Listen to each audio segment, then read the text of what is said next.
আসসালামু আলাইকুম। আশার মিনি কিচেনে সকল বন্ধুদের স্বাগত জানিয়ে শুরু করছি। আজকে আমি নিয়ে এসেছি কিছু সবজি ও আটা দিয়ে সকাল বিকালের নাস্তা রেসিপি এবং বাচ্চাদের টিফিনের জন্য হেলদি একটি নাস্তা রেসিপি। বাচ্চাদের টিফিনের জন্য বানিয়ে নিতে পারেন।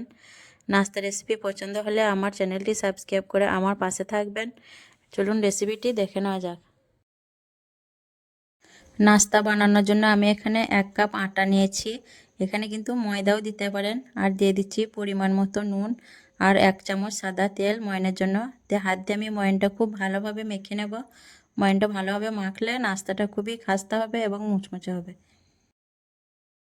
ময়ানটা দেখুন আমি ভালো করে মেখে নিয়েছি। আটাটা চাপ দিলেই মুঠি বেঁধে যাচ্ছে, তাহলে বুঝতে হবে যে আমার ময়ানটা ঠিকঠাকভাবে মাখা হয়েছে।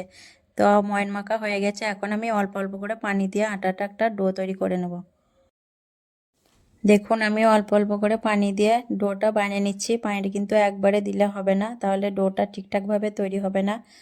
আর আটার ডোটা আমি খুব নরম করব না এবং খুব শক্ত করব না, সফট একটা ডো তৈরি করে নেব। দেখুন আটাটা আমি 5 মিনিটের মতো খুব ভালোভাবে মথে নিয়ে সফট একটা ডো বানিয়ে নিয়েছি। আর এখন ওপর থেকে কিছুটা সাদা তেল লাগিয়ে দিচ্ছি যাতে ডোটা ড্রাই না হয়ে যায়। আর এখন আমি ঢেকে দিয়ে এটা রেস্টে রেখে দেবো আর পুরটা বানিয়ে নেব। পুর বানানোর জন্য এখানে আমি নিয়েছি গাজর কুচি, বরবটি কুচি, আলু কুচি, একটা পেঁয়াজ কুচি, ধনেপাতা কুচি, একটা ছোট সাইজের টমেটো কুচি আর 2টো কাঁচা লঙ্কা কুচি। তখন আমি পুরটা বানিয়ে নেব। পুর বানানোর জন্য আমি গ্যাসটা অন করে একটা কড়া বসিয়ে দিয়েছি আর দিয়ে দিচ্ছি অল্প পরিমাণে সর্ষের তেল। তেলটা দিয়ে আমি খুব ভালো করে গরম করে নেব। তেলটা ভালো করে গরম করে নেওয়ার পর দিয়ে দিচ্ছি আমি গোটা কাঁচা জিরে অল্প পরিমাণে, আর দিয়ে দিচ্ছি পেঁয়াজ কুচি এবং কাঁচা লঙ্কা কুচি। দিয়ে আমি একটু নাড়াচাড়া করে পেঁয়াজটা নরম করে ভেজে নেব।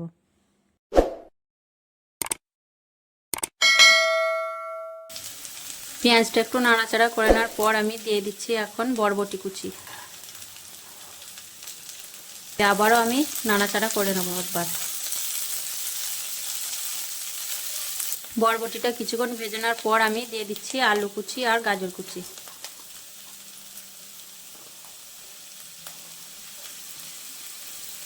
তারপর দিয়ে দিচ্ছি পরিমাণ মতো নুন, হলুদ গুঁড়ো, কাঁচা ধনে গুঁড়ো, কাঁচা জিরে গুঁড়ো। দিয়ে আমি আবারও খুব ভালোভাবে আলু গাজর ভেজে নেব। আলু আর গাজরটা বেশ কিছুটা নরম হয়ে আসার পর এখন আমি দিয়ে দিচ্ছি টমেটো কুচি। আবারও আমি ভেজে নেব। আলু আর গাজরটা কিন্তু বেশ প্রায় সেদ্ধ হয়ে এসছে, যেহেতু আমি সরু সরু করে কেটেছি, বেশি সময় লাগবে না সেদ্ধ হতে। আর খুব বেশি সেদ্ধ করারও দরকার নেই, যেহেতু আমি নাস্তার মধ্যে এটা পুর দেবো। পরে তো আবার নাস্তাটা ভাজবো, তখন আলুটা একটু কাঁচা থাকলেও সেদ্ধ হয়ে যাবে। আলু গাজর টমেটো বেশ কিছুক্ষণ ভেজানোর পর আমি এক সাইডে এটা লাগিয়ে দিচ্ছি। আর এখানে অল্প পরিমাণে তেল দিয়ে দিচ্ছি। এখানে আমি একটা ডিম ভেঙে দিয়ে দিচ্ছি। দিয়ে দিচ্ছি একটু পরিমাণ মতো নুন। দিয়ে আমি ডিমটা ভেজে নেব। আমি কিন্তু খুব বেশি তেল ব্যবহার করিনি, যেহেতু এটি হেলদি একটা নাস্তা রেসিপি হবে। বাচ্চাদের জন্য খুবই হেলদি হবে। যেসব বাচ্চারা সবজি খেতে পছন্দ করে না, এইভাবে বানিয়ে দিলে কিন্তু খুব সুন্দরভাবে খেয়ে নেবে। ডিমটা আমার ভাজা হয়ে গেল, এখন আলুর সঙ্গে মিশিয়ে নেব। ডিমটা আমি আলুর সঙ্গে খুব ভালোভাবে মিশিয়ে নিলাম। আর সবশেষে এখন আমি দিয়ে দিচ্ছি ধনেপাতা কুচি। দিয়ে আবারও আমি একবার নাড়াচাড়া করে নেব। তা দেখুন পুরটা আমার রেডি হয়ে গেছে। এখন আমি গ্যাসটা অফ করে পুরটা ঠান্ডা করে নেব। পুরটা রেডি করার পর আমি ফিরে এলাম। আর আটার ডোটা থেকে আমি এখন লেচি কেটে নেব। 4টে লেচি আমি গোল করে নিয়েছি, এখন বেলে নেব।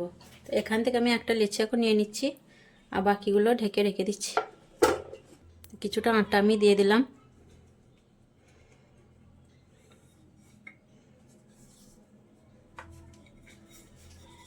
আমি রুটি বেলে নেব। দেখুন রুটিটা আমার বেলা হয়ে গেছে। আর রুটিটা দেখুন খুব মোটা করে আমি বেলিনি, সাধারণত আমরা যেমন রুটি বেলি তার থেকে একটু পাতলা করে নিয়েছি। এখন আমি রুটির মাঝখানে আলু আর সবজির পুরটা দিয়ে দিচ্ছি। দেখুন বেশ কিছুটা দিয়ে দিলাম। চামচ দিয়ে আমি চৌকোভাবে পুরোটা বসিয়ে নিচ্ছি। বসিয়ে দিলাম। এরপর আমি রুটিটা চারিদিকে পানি লাগিয়ে নেব। রুটিটা পানি লাগিয়ে নিলে খুব ভালোভাবে সিল হয়ে যাবে, এতে ভাজার সময় খুলে আসার ভয় থাকবে না। এরপর আমি পুরের ওপরে এইভাবে করে দিয়ে দেবো। এখানটাও পানি লাগিয়ে নিই।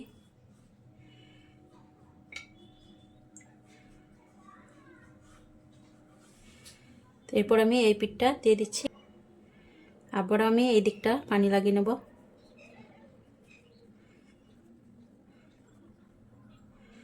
দেখুন পানিটা খুব ভালোভাবে লাগিয়ে নিলাম। এরপর এই দিকটা বসিয়ে দিচ্ছি। আমি হাত দিয়ে আলতোভাবে চেপে দিচ্ছি যাতে ভালোভাবে চিটে যায়। এখন এখানটা পানি লাগিয়ে দিচ্ছি। হয়ে গেল। এরপর এই দিকটা বসিয়ে দেব। দেখুন হাত দিয়ে আমি আলতোভাবে চেপে খুব সুন্দরভাবে বসিয়ে দিচ্ছি।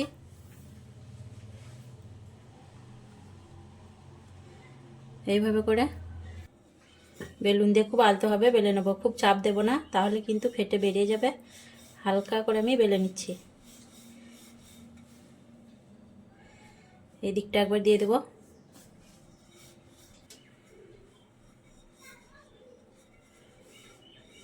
হয়ে গেল। দেখুন আলতোভাবে আমি হালকা করে বেলে নিলাম। এখন আমি এটা একটা প্লেটের মধ্যে রেখে দেবো, আর বাকিগুলো এভাবে তৈরি করে নেব। নাস্তাগুলো ভাজার জন্য আমি গ্যাসটা অন করে একটা তাওয়া বসিয়ে দিয়েছি, আর দিয়ে দিচ্ছি 1 চামচ তেল। আর এই তেলের মধ্যে আমি সব নাস্তাগুলো ভেজে নেব। খুব বেশি তেল দেব না। আপনারা চাইলে ডুবো তেলেও নাস্তাগুলো ভাজতে পারেন, কিন্তু আমি দিলাম না, অল্প তেলেই ভাজবো। তেলটা ভালো করে গরম করে নেওয়ার পর আমি একটা নাস্তা তার মধ্যে দিয়ে দিলাম। দিয়ে এক পিঠ কিছুক্ষণ হওয়ার পর আমি পাল্টে নেব। এক পিঠ হওয়ার পর নাস্তাটা আমি পাল্টে দিচ্ছি। আর নাস্তাগুলো আমি লো ফ্লেমে ভাজছি। হাই ফ্লেমে ভাজলে নাস্তাটা পুড়ে যাবে। নাস্তাগুলো আমি উল্টে পাল্টে কিছুক্ষণ ধরে ভেজে নেব। আর নাস্তাগুলো দেখুন ভাজতে আমার কোনো অসুবিধা হয়নি, যেহেতু পানি দিয়ে সিল করেছিলাম, তার জন্য খুলেও যায়নি। খুব সুন্দরভাবে নাস্তাটা আমার ভাজা হয়ে যাচ্ছে।